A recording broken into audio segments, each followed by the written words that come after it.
नमस्कार दोस्तों, मैं एमएस वर्मा आज फिर एक क्राइम की कहानी लेकर के अपने YouTube चैनल क्राइम डायरीज 9 पर है आपके सामने उपस्थित है।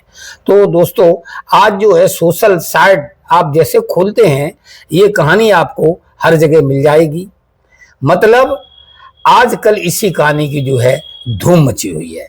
सास दामाद को लेकर के भाग गई या दामाद सास को लेकर के भाग गया, ये कहानी जो है सोशल मीडिया पर छाई हुई है। और हम अपनी तरफ से ये कहना चाहते हैं, सास और दामाद का जो रिश्ता है हमारे समाज में बेटा और माँ जैसा होता है, मगर इस आधुनिकता की दौड़ में ये सारे रिश्ते बेईमानी हो गए हैं। कोई रिश्ता अब कामयाब नहीं रहा है। यहाँ भी 35 साल की जो है सास है और 25 साल का दामाद है। अब ये कौन किसको भगा ले गया, ये सारी जो कहानी है आपको आगे चल के पता चलेगी।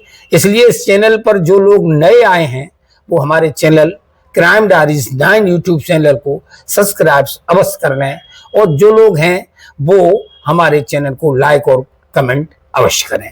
तो दोस्तों, जो आज की कहानी हम शुरू करने जा रहे हैं, बताने जा रहे हैं, वो उत्तर प्रदेश की है। उत्तर प्रदेश में एक जनपद पड़ता है अलीगढ़।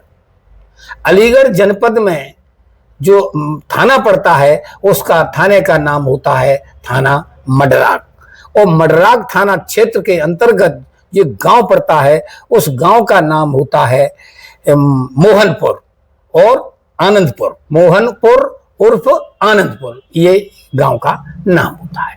यहाँ पर जो है जितेंद्र नाम का एक शख्स अपनी पत्नी, जिसका नाम साधना होता है, सपना होता है, और सपना की उम्र लगभग बता ही चुका हूं 30-35 साल है। उनके एक बेटा और एक बेटी है। बेटा जो है, बेटे की शादी कर ली उसने। बेटा बाहर जाकर के बंगलौर में जो है काम करने लगता है, और उसके बेटी है बेटी।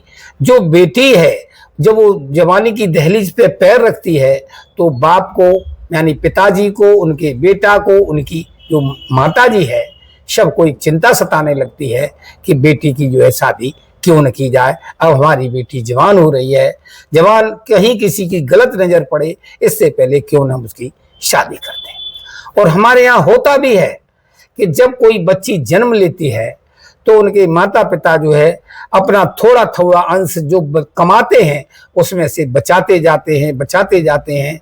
और जब लड़की की शादी होती है तो एक वो धन जो जमा किया जाता है एक बड़ा रूप ले लेता है। उससे ही हम लोग शादी को कर पाते हैं, क्योंकि मिडिल क्लास के लोग और उसके नीचे के क्लास के लोग जो है बड़ी मुश्किल से अपना पैसा पेट काट के ही शादी कर पाते हैं।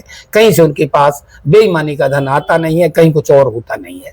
तो जब लड़की जवान हो रही है तो इन्हें जो है अपने रिश्तेदारों को, मीडिएटर को ये बताते हैं कि भाई हमें एक लड़का कहीं बता दीजिए, हमारी बेटी जवान हो रही है। तो अलीगढ़ क्षेत्र में ही एक थाना पड़ता है दादो, और दादो के थाना क्षेत्र के अंतर गांव पड़ता है। उस गांव का नाम होता है मछरिया गांव, और पोस्ट होता है उसका बोनी। वहां का रहने वाला जो है राहुल, इनको बताया जाता है कि वहां पर चले जाइए, एक लड़का जो है वहां पर है। तो राहुल को देखा जाता है, राहुल पसंद आ जाता है, और राहुल जब पसंद आ जाता है तो शादी को वो है तय कर देते हैं। शादी तय हो जाती है। शादी को रुके हुए यानी सावन के माह लगभग 6 माह तक ये शादी रुकी रहती है। और जब फिर इनको आपस में बैठते हैं, तय करते हैं, और तय होता है कि शादी कब की जाए, तो शादी का मुहूर्त निकाला जाता है। वो मुहूर्त होता है 16 अप्रैल 2025। शादी का माने लगता है, दोनों तरफ से जो शादियों की तैयारी में लग जाते हैं, खरीदारी में लग जाते हैं, और शादी के कार्ड भी छप जाते हैं, इधर भी और दोनों पक्ष में भी। उधर भी कार्ड छप जाते हैं, इधर भी कार्ड छप जाते हैं। शादी के कार्ड के बांटने का प्रोग्राम लगा रहता है। इसी बीच में जो है सास और ससुर से ये लड़का, अभी तक आप हर जगह सुन रहे हैं कहानी, हर जगह कहानी में आपको सुनने को मिला है कि लड़के ने मोबाइल सास को दिया है, मगर ये कहानी दावे के साथ कहता हूं बिल्कुल गलत है। मोबाइल जो है उसने खुद मांगा था अपने ससुर पर, और ससुर का नाम जितेंद्र है। जितेंद्र ने खुद कबूल किया है कि हाँ, वो मोबाइल फोन मेरे दामाद ने मुझ पे मांगा था, वो फोन हमने उसे ला करके बोल दिया था। और वही फोन जो है वो लड़का अपनी सास को गिफ्ट कर देता है, यानी दे देता है।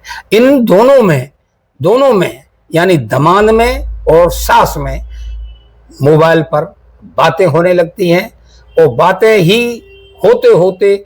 होते होते इन्हें प्यार हो जाता है, एक दूसरे से मोहब्बत हो जाती है। और मोहब्बत हो जाती है तो अब ये काफी समय तक, ये महिला है, काफी समय तक जो है वो समय उस पर मोबाइल पर गुजारती है। जब उसका पति उसे कहता है कि तुम आखिर बात करती कहाँ हो, इतना समय कहाँ गुजारती हो, तो वो कहती है कि मैं दामाद से बात करती हूँ, मुझे लड़की के शादी की चिंता है, मैं हर चीज को परखना जांचना चाहती हूँ, मेरी बेटी जो है मेरे कलेजे का टुकड़ा है, मैं ऐसे कैसे सौंप दूं, मैं पूरी जानकारी कर रही हूँ। तो इस संबंध में चूक माँ है, माँ पर कोई ना तो उसकी बेटी करती है शक, और ना उसका पिता शक करता है, और ना उसका बेटा शक करता है। इनकी कब प्यार मोहब्बत में बातें बदल गई, ये घर वाले जान ही नहीं पाते हैं। जो सपना है, सपना कहती है कि केवल मोबाइल पर बातें ही करते रहोगे, कुछ आगे भी करोगे, आगे की प्रक्रिया भी तो बताइए। तब वो कहता है थोड़ा धीरज रखो, मैं लगा हुआ हूं, मैं मिलना भी चाहता हूं और आपसे मुलाकात भी करना चाहता हूं। कुछ दिन के बाद जो है लड़के ने अपनी बीमारी का बहाना बनाता है, लड़का राहुल, और राहुल बनाता है तो अपने जो है ससुर को फोन करता है कि मेरी तबीयत खराब है। अब जाए तो जाए कौन, पिता लगा हुआ है शादी के प्रोग्राम में करने में, लड़की जा नहीं सकती है, बेटा जा नहीं सकता है। तो जो है सास कहती है आप लोग परेशान न हो, मैं चली जाती हूँ। वहां पर भी शादी का प्रोग्राम चल रहा था, कुछ लोग जो है भात वगैरह मांगा जाता है वहां चले जाते, कोई कहीं चला जाता है, वो घर उसका जो है खाली होता है और अपना एक ही कमरे में जो है वो व्यवस्था बनाते हैं, और सास और दामाद उसी कमरे में हम बिस्तर होते हैं और संबंध बनाते हैं। उसके बाद जो है एक दिन का गुजर जाता है। जो सुख जो उसे नए दामाद से मिला, 25 साल के लड़के से मिला, वो सुख उसे जो है अपने पति से प्राप्त नहीं होता था। अब जो है एक दिन की जगह वो 2 दिन, 3 दिन, 4 दिन, इस तरह से वो 5 दिन लगातार वहां रहती है और उसी कमरे में सोती है, लेटती है। जब उस घर के फोन करते हैं कि आखिर शादी का घर है, माहौल है, तुम वहां कर क्या रही हो, तो वो कहती है दामाद की तबीयत खराब है, मैं छोड़ के आ भी कैसे सकती हूँ। क्या बढ़िया बहाना बना देती है, और वो घर वाले जो है भरोसा भी कर लेते हैं। अब शादी का जब थोड़े से समय रह जाते, 1 हफ्ता, 9 दिन, 8 दिन बाकी रह जाते हैं, तब दामाद जो है इस घर पर आता है।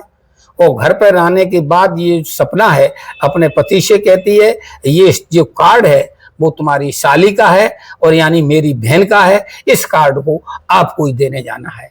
उसका जो बड़ा बेटा है वो कार्ड कहीं वो दूसरी जगह बांट रहा होता है।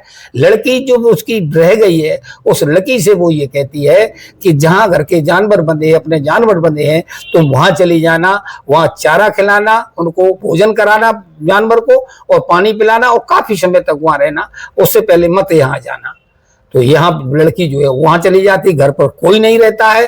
तो वो जो माँ है यानी सास है, वो अपने घर में जो भी जेवर रखा था शादी की तैयारी के लिए, जो कैश रखा था 3.5 लाख रुपए और 5 लाख का 5.5 लाख का करीब जेवर होता है, वो सारा सामान बांधती है, और बांध करके ले जान और बांधती है, और दामाद के साथ जो है वो 1, 9, 2, 11 हो जाती है, भाग जाती है, चली जाती है।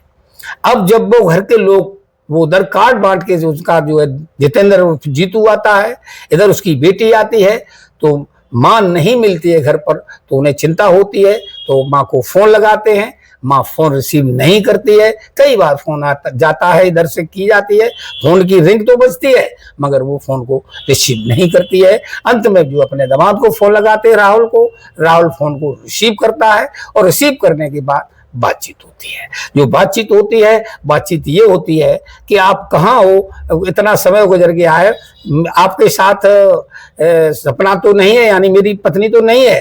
तो वो कहती बिल्कुल है हमारे साथ। और तुमने जो उनको सपना को सताया है, मारा है, पीटा है 20 साल, इसलिए अब इस सपना को भूल जाइए। हम और सपना अपना जीवन यापन करेंगे, साथ गुजारेंगे, और हमने जो है, मुझे अपने जीवन साथी की तलाश पूरी हो गई है। ये खबर सुनकर के जो है उसके पैरों से जमीन सरक जाती है।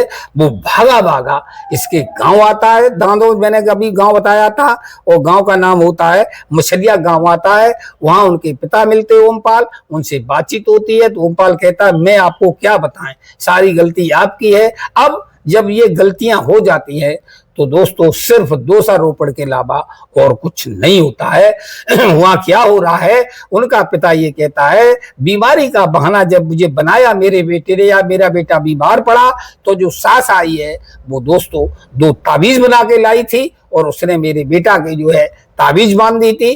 ताबीज बांधने का मतलब है मेरे बेटे के ऊपर है वशीकरण किया गया है। तो उस वशीकरण के कारण से जो है मेरा बेटा ऐसा हो गया, मेरा बेटा ऐसा नहीं था। वहां के ग्राम प्रधान से मिला जाता है, तो वहां के गांव प्रधान का, जो गांव का प्रधान है, वो भी यही बात कहता है बहुत सज्जन लड़का था, ऐसा लड़का नहीं था। इनकी जो सास आई उसने वशीकरण किया, और उसने गलती जो है मतलब सास की बताई जाती है। तो दोस्तों जब उसका पिता भी अपने घर पर जो शादी के जेवरात देखता है, तो वो भी कहता है मैं भी तो बर्बाद हुआ हूं। लड़की के, आपकी बेटी की शादी के लिए जो मैंने जेवर बनवाया था, जो मेरा पैसा था, वो भी लड़का लेकर के चला गया है। अब यहाँ लड़की का पिता जो है हिरास है, परेशान है, हैरान है। तो दोस्तों वो उसको दोस्त, उसके जो दोस्त हैं, गांव समाज के लोग हैं, तो उसे एक राह बताते हैं, एक सलाह देते हैं कि क्यों ना आपको जो है थाने में रिपोर्ट दर्ज कर दी जाए। तो थाना मडरा, अलीगढ़ में जो थाना पड़ता है मडराक, वहां जाया जाता है। उस मडराक थाने में FIR दर्ज की जाती है, और जब वो कहानी सुनाती है तो पुलिस वाले भी जो है सोचने को, हंसने को, और हर तरह से वो मजबूर हो जाते हैं। कहते हैं क्या जमाना आया है।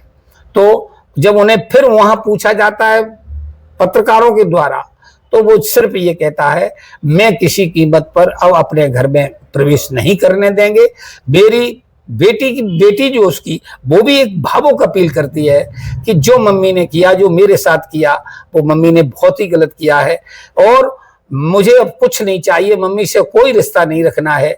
जो जेवर पैसा है वो लौटा दे, जिससे मेरी शादी या न सही कहीं अंत हो जाए।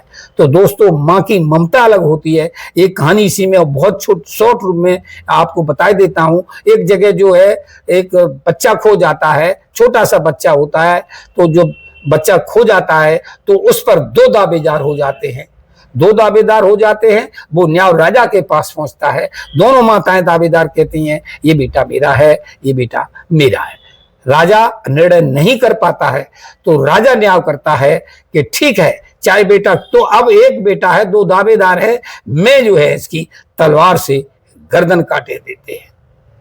तो जो उसकी माँ है, रियल माँ है, वो रोने लगती है, चिल्लाने लगती है, चीखने लगती है, और वो कहती है ऐसा हुजूर बिल्कुल ना करो, ये बेटा जो मेरा जो बेटा है वो इसी का दे दो, ये अब मेरा नहीं है, वो इसी का बना है, इसी का है। तो राजा न्याय कर देता है।